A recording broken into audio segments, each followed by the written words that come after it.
What's up, guys, and welcome back to the Conservative View. Today I want to address the thousands of National Guard that are being activated all throughout the country. So I guess they're expecting armed protests at all 50 capitals, which is highly unlikely, especially you think about it, California, New York, all these places with like extreme gun laws. Do you really think people are going to show up to the Capitol armed? Now, this is all in response to what happened to the Capitol, obviously, but I kind of think that the news media is overreacting, pushing that armed protest at all 50 states when not everyone has the same views as those few people that went and stormed, the Capitol. So I think over 20,000 National Guard are going to be activated in Washington, D.C. And if you're familiar with the National Guard, I mean, they're not large forces. So that's going to be pulling from probably all 50 states to get those numbers up. And I would imagine that they're not going to try to lower that number. I think they're going to try to get as many bodies in there as they can so they can provide as much security. And actually, which is interesting, is they're going to be allowed to be armed. They're going to be, I think I saw a couple photos already of National Guard men actually carrying guns in Washington, D.C. And it's interesting because here in Washington State, they activated the National Guard because what happened at the Capitol on Wednesday the 6th, almost something similar happened. They went and jumped over the fence for the governor's mansion here in Washington, in Olympia. That's our capital.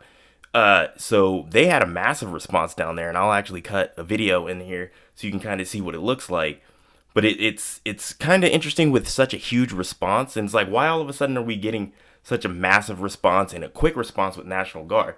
Because, here in Washington, we had the Chaz. I mean, a couple city blocks of Seattle was taken over, and then the governor did literally nothing, and he even said that he knew nothing about it. And I'll go ahead and cut to the video right here.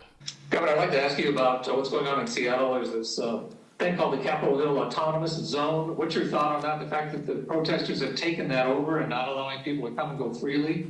And then regarding the National Guard.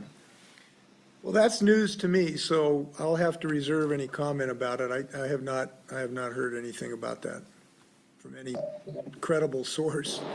Not that you're not credible, it's just like, before I espouse an opinion, I should know of which I speak. So I find it very interesting that all of a sudden we're seeing mass influx of National Guard and police. And I think it's kind of ironic because when the violence came to their doorstep, all of a sudden now it's a problem. We need National Guard. We need police. We're seeing so much praise for the police all of a sudden from the left. And I think it's mainly because it's like, like I said, the violence came to their doorstep. And it's when you're just average Joe out on the street and doing your own thing, you're not important to these people to be able to have the protection of the police or have protection of guns.